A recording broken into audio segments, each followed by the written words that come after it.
Hello viewers, সবাই কেমন আছেন? আশা করি ভালো। এবং আজকে আমি আছি বগুড়ার মহাস্থানে বেহুলার বাসর ঘরে। এবং আমার সঙ্গেই থাকবেন, সুন্দর সুন্দর দৃশ্যগুলো আপনাদের মাঝে তুলে ধরবো। দেখেন, আমরা বগুড়ার মহাস্থান মাজার থেকে বাইকে করে রওনা দিয়েছি এখানে। এখানে দেখেন, প্রকৃতির সৌন্দর্য এখানে ফুটে উঠেছে, রাস্তার দুই পাশে গাছে ঘেরা। এবং দেখেন রাস্তাটা কত সুন্দর করে সাজানো হয়েছে, দুই পাশে গাছ সবুজে ঘেরা। একদম এখানে মন জুড়িয়ে যায়। যারা আসবেন এই বেহুলা বাসাঘরে, তারা এই রাস্তা ধরে আরেকটা রাস্তা আছে অপোজিট দিয়ে, সেদিক দিয়েও আসা যায়। দেখেন, আমরা অলরেডি বেহুলার এই বাসর ঘরে অলরেডি এখানে এসে পৌঁছে গেছি। মাজার থেকে প্রায় 10-15 মিনিটের সময় সময় লাগে বাইকে করে এখানে আসতে। এখানে অবশ্য টিকিট লাগে, সম্ভবত 30 টাকা করে নিল। যাই হোক, দেখেন অলরেডি আমরা বেহুলা বাসাঘরের ভিতরে প্রবেশ করেছি বাইকটা রেখে। এখানকার দৃশ্য আসলে কি বলবো, দেখলে মন জুড়িয়ে যায়। গোকুল মেদ অথবা বেহুলা লক্ষিন্দারের বাসঘর নামে সাধারণত এই জায়গাটি পরিচিত। তবে গোকুল মেদ নামে অনেকেই কম চিনবে, তবে বেহুলা লক্ষিন্দরের বাসঘর নামে পরিচিত আছে বিশেষ করে।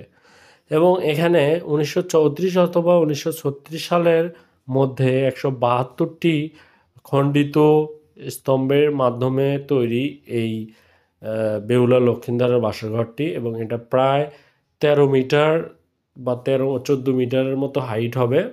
এবং এটা পরবর্তীতে আরও কিছু বাড়ানো হয়েছে। এবং এখানে উপরে একটি গোলাকার ইটের মাধ্যমে তৈরি গর্ত আছে। এবং সেই গর্তটি আসলে আমি যখন উপরে যাব তখন আপনাদের গিয়ে দেখাবো। এবং এই সুন্দর দৃশ্যগুলা এবং এই সুন্দর খোপ খোপ সবুজে ঘেরা এই বেহুলা লক্ষিন্দরের বাসাঘরটি আসলে স্মৃতি বিজড়িত, অনেক কিছু স্মৃতি এখানে জড়িয়ে আছে।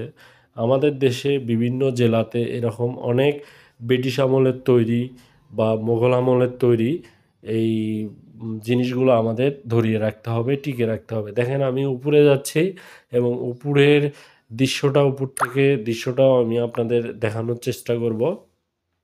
আমি দেখেন যাচ্ছি এখানে উপরে উঠে, তারপরে দেখব ওখানে উপরে গিয়ে আসলে কি আছে।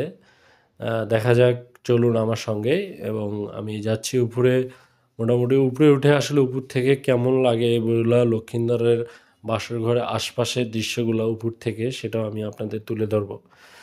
দেখেন, আমি যাচ্ছি। এটা মোটামুটি উঠতে একটু বিশেষ করে এই রোদে অনেক কষ্ট হচ্ছিল আমাদের। দেখেন, যদিও অনেক দূর থেকে এখানে আসছি, ভিতরে যদি উপরে উঠে না দেখি সেটা একটা আফসোস থেকে যাবে। এই জন্য আসলে উপরে ওঠা। প্রথমে আমি উঠতে চাইনি, তারপরেও পরে চিন্তা করলাম না, আচ্ছা উঠে দেখি কি আছে উপরে। দেখেন, এই যে গোলাকার ইটের তৈরি একটা গর্ত আছে এখানে। এখানে এই যে দেখেন ভিতরে একটা কূপের মতো, দেখেন আপনারা দেখতে পাচ্তেছেন এখানে। তো এখান থেকে আসলে এই জায়গাটা ঘিরে বগুড়ার যে স্মৃতি, এবং বগুড়ায় এখানে অনেক মানুষ আসে দেখার জন্য।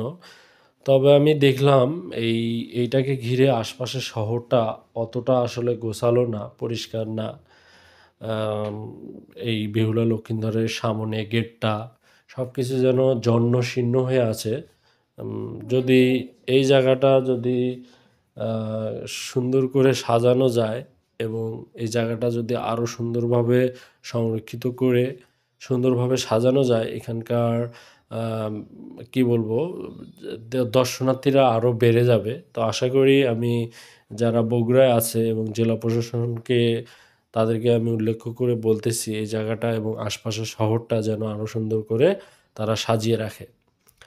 দেখেন এখানকার দৃশ্যগুলা এবং উপর থেকে আসলে দৃশ্যগুলো কেমন লাগে এই এলাকার, সেটাও দেখা যাচ্ছে। তবে এটা একটা প্রায় গ্রামেই ধরা চলে। আশপাশে দেখেন কোনো বাড়িঘর ততটা নেই। তো এই জায়গাটা ঘিরেই সামনে কয়েকটা দোকানপাট বাজার হয়েছে। এবং সেই সাথে যারা আমার ব্লগটি শেষ পর্যন্ত দেখলেন, লাইক দিবেন, শেয়ার করবেন, এবং সবাই সুস্থ থাকবেন পরবর্তী ভিডিও পর্যন্ত।